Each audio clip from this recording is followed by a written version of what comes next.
ঈদের দিনে কে কোথায় ঘুরতে গিয়েছেন? হয়তোবা অনেকেই দাওয়াত খেতে গিয়েছেন, কেউ বা কক্সবাজার, কেউ বা বান্দরবান, কেউ বা সিলেট, নানান জায়গায় গেছেন। বাট আমরা ঈদের দিনও কোথাও যাইনি, ঈদের পরেও কোথাও যাইনি।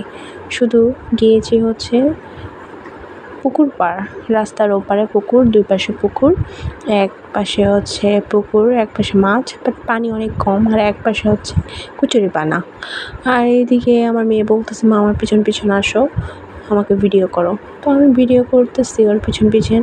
আর ওই যে দেখা যাচ্ছে স্কুল, তো বাড়ির পাশে স্কুল, আর এই যে ফাঁকা মাঠ আর ওর ফাঁকা জমি জায়গা, এগুলোতে মানে এই সন্ধ্যাবেলা এখানে দাঁড়ালে ওর অনেক সুন্দর বাতাস আসে।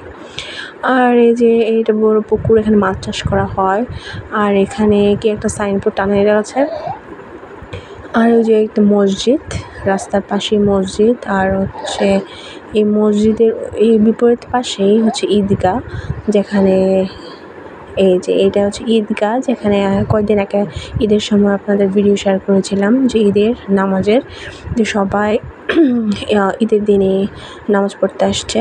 তো দেখেন কত বড় জায়গা, এই তো মাদ্রাসা, তো এইখানেই হচ্ছে ঈদের নামাজ পড়া হয়েছে। সো আসলে কোথাও যাওয়া হয়নি, তাই আশেপাশেই ঘোরাঘুরি করলাম। আপনাদের সাথে আমার এলাকাতেও শেয়ার করা হয়নি কখনো, আর এই ভিডিওতে এটাই শেয়ার করলাম। ভালো লাগলে